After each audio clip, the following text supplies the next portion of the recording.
ہے، اور اس حوالے سے ایران کا دفاع جو ہے وہ کافی حد تک مضبوط ہاتھوں میں ہے۔ تو یہ تھی ناظرین ایران، روس اور یوکرین کی صورتحال اس وقت جو ہے، اور مزید اس میں جو روس یوکرین جنگ ہے اس میں شدت آج آنے والی رات کو آئے گی، اور کل ہم آپ کو اس پہ مزید اپڈیٹ کریں گے کہ اس رات کو جو آ رہی ہے اس میں روس نے کیا تباہی کی ہے اور روس کی کتنی تباہی ہوئی ہے۔ تو اس جنگ کے جائزے کے حوالے سے آپ کو مزید تفصیلات سے آگاہ کریں گے۔ اب آتے ہیں ناظرین عمران خان کی جیل بھرو تحریک کی طرف۔ ناظرین یہ جیل بھرو تحریک کا آغاز 22 فروری کو لاہور سے کیا گیا تھا، اور اس میں پاکستان تحریک انصاف کے سینئر رہنماؤں نے گرفتاریاں دی تھی، جن میں لاہور سے شاہ محمود قریشی نے گرفتاری دی، اسد عمر نے گرفتاری دی، اور ان کے ساتھ جو تھے وہ اعظم سواتی صاحب تھے، اور عمر سرفراز چیمہ سمیت درجنوں کارکنان نے اس جو تحریک تھی اس کتابیں انہوں نے گرفتاریاں دی، جس پر لاہور پولیس نے انہیں کیمپ جیل اور کوٹ لکھپت جیل میں ایک رات رکھا، اور اگلے دن انہیں مختلف جیلوں میں منتقل کر دیا گیا، جن میں ڈی جی خان، لیا، بکھر اور دور دراز کی جیلیں شامل ہیں۔ اٹک تک کچھ کارکنوں کو بھجوایا گیا ہے۔ تو یہ وہ پالیسی تھی لاہور پولیس کی، اور حکومت کی جانب سے انہیں ہدایات دی گئی تھی کہ اگر کوئی کارکن گرفتاری دیتے ہیں تو پھر انہیں دور دراز جیلوں میں رکھا جائے، اور تاکہ ان کے جو لواحقین ہیں، ان کے ورثاء ہیں، وہ بھی ان تک پہنچتے ہوئے انہیں بھی پتہ چلے کہ گرفتاری دینا کیا ہوتا ہے۔ تو اس حوالے سے پی ٹی آئی کے ان کارکنوں کو تنگ کرنے کے لیے حکومت نے یہ حربہ استعمال کیا، اور اب ان گرفتاری دینے والوں کو دور دراز جیلوں میں منتقل کر دیا گیا ہے، جبکہ ان کے لواحقین نے، جن میں شاہ محمود قریشی اور دیگر رہنماؤں کے لواحقین نے ان کی بے جا حبس بے جا میں رکھنے کے خلاف درخواستیں بھی دائر کر دی ہوئی ہیں عدالت میں، اور عدالت سے کہا ہے کہ انہیں رہا کیا جائے۔ ناظرین یہ ایک عجیب صورتحال دکھائی دے رہی ہے یہاں پر کہ ایک طرف تو خود آپ جیل بھرو تحریک کے تحت گرفتاریاں دے رہے ہیں، اور پھر فوراً ہی اس کے لیے آپ درخواست بھی دائر کر رہے ہیں کہ انہیں رہا کیا جائے۔ تو یہ ایک عجیب و غریب صورتحال ہے۔ اس میں یا تو آپ گرفتاری نہ دیں، اور اگر آپ نے گرفتاری دے بھی دی ہے تو پھر اس میں ضمانت کے لیے رجوع کرنا یا درخواست دینا کہ حبس بے جا میں رکھا ہوا ہے، وہ بنتا نہیں ہے۔ یہی وجہ ہے کہ دوسرے دن جو اس جیل بھرو تحریک کا دوسرا مرحلہ تھا وہ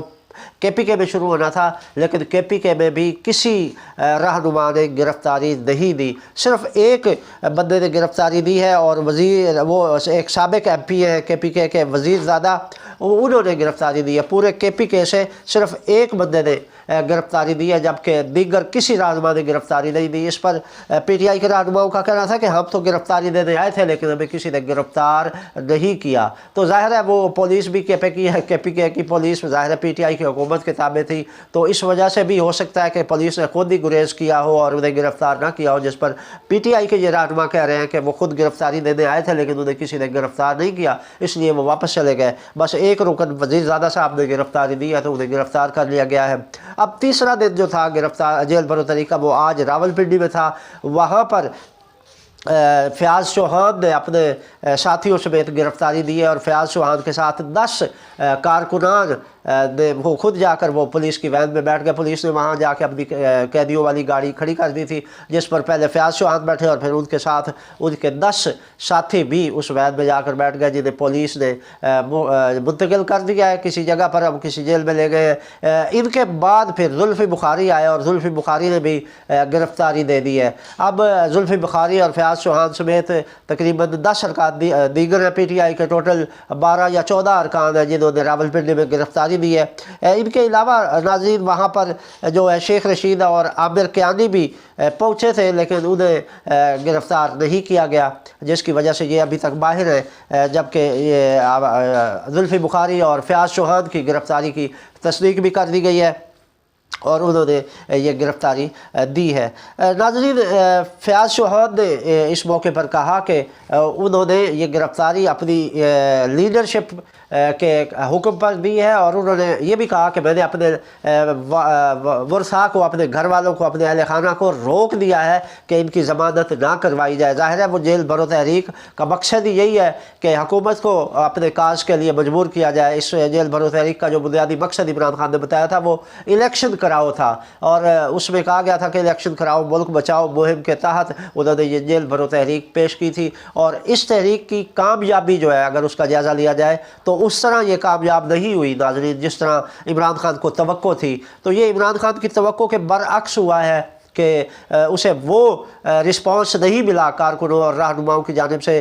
جس کی توقع کی جا رہی تھی پی ٹی آئی قیادت کی جانب سے۔ ناظرین، جیل بھرو تحریک کوئی آسان کام نہیں ہوتا، ظاہر ہے آج کل مہنگائی کا دور ہے اور ہر بندہ جو ہے وہ مسائل کا شکار ہے۔ تو اگر کوئی بندہ، کوئی کارکن، کوئی رہنما گرفتاری دیتا ہے تو اس کارکن کے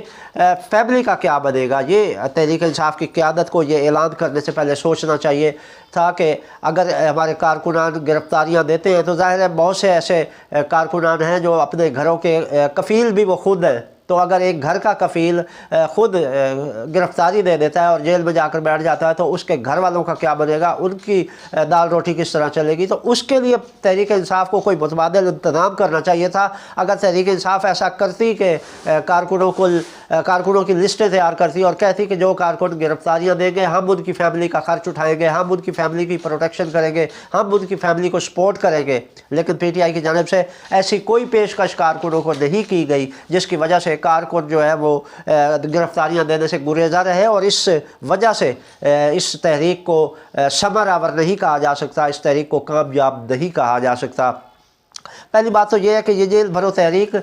کا فیصلہ ہی میرے خیال میں یہ غلط ہے، کیونکہ یہ میری ذاتی رائے ہے۔ ہو سکتا ہے تحریک انصاف کی قیادت کو نے اس معاملے کے تمام پہلوؤں کا جائزہ لیا ہو، لیکن بظاہر اس وقت جو ملک کی صورتحال ہے اس میں اگر اس کا جائزہ لیا جائے تو یہ فیصلہ میرے خیال کے مطابق غلط ہے، اور اس کو اس وقت نہیں کرنا چاہیے تھا یہ جیل بھرو تحریک کا اعلان۔ یہ ویسے ہی ہے جیسے عمران خان نے ایک بار پہلے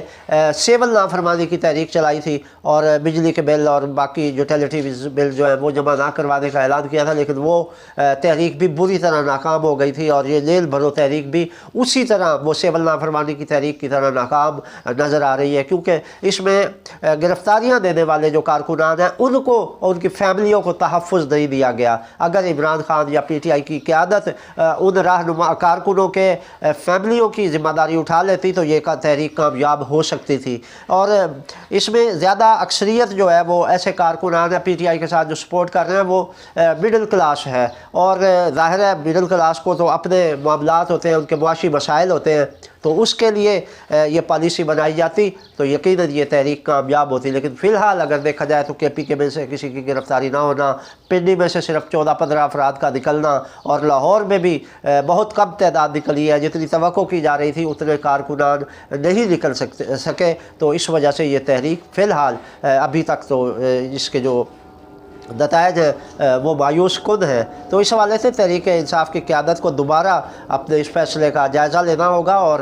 گرفتار کارکنوں کی رہائی کے لیے کوئی لاہ عمل بنانا ہوگا، اور اس کا ایک نئے سرے سے کوئی عمل کرنا ہوگا، تاکہ یہ جو تحریک ہے یا الیکشن کرانے کا جو ان کا مطالبہ ہے وہ کسی اور طریقے سے بھی بنوایا جا سکتا ہے۔ اس کے لیے عدلیہ کا دروازہ ہے، اور عدلیہ اس میں بڑا مثبت کردار ادا کر رہی ہے۔ اگر ہم عدلیہ کا کردار دیکھیں تو عدلیہ کا کردار انتہائی مثبت اور پازیٹیو ہے۔ تو یہ چیزیں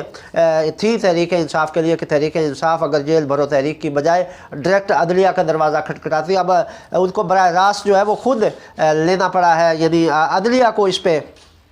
از خود نوٹس لینا پڑا ہے کہ اس کی تاریخ کے حوالے سے جو انتخابات کے لیے کیا کرنا ہے۔ تو اس کے لیے اب فل کورٹ کی استدعا کی گئی ہے۔ پنجاب اور کے پی کے میں انتخابات کے حوالے سے فاروق ایچ نائک نے یہ استدعا کی ہے۔ انہوں نے کہا ہے کہ یہ جو 9 رکنی لارجر بینچ اس کی سماعت کر رہا تھا سپریم کورٹ میں، اور اس پر جو اس دوران فاروق ایچ نائک نے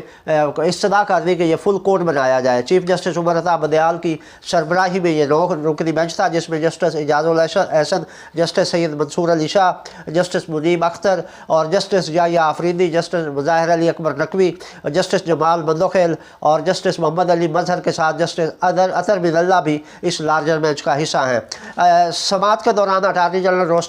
روسٹم پر آئے اور انہوں نے عدالت عظمیٰ کو بتایا کہ سپریم کورٹ کے حکم کی کاپی نہیں ملی، تمام فریقین کو نوٹس نہیں ہو سکے، جس پر ناظرین پھر عدالت نے چیف جسٹس نے کہا کہ آج کی سماعت کا مقصد تمام متعلقہ حکام کو از خود نوٹس کے متعلق اطلاع دینا تھا۔ تو فاروق ایچ نائک اور تمام ایڈوکیٹ جنرل یہاں ہیں۔ گزشتہ روز جن فریقین کو نوٹس دیا گیا تھا ان کے وکلاء بھی یہاں موجود ہیں۔ فاروق ایچ نائک نے کہا کہ میں پیپلز پارٹی کی نمائندگی کر رہا ہوں، جس پر جسٹس فاروق ایچ نائک نے جسٹس اعجاز احسن اور جسٹس مظاہر علی اکبر نقوی پر اعتراض اٹھا دیا اور کہا کہ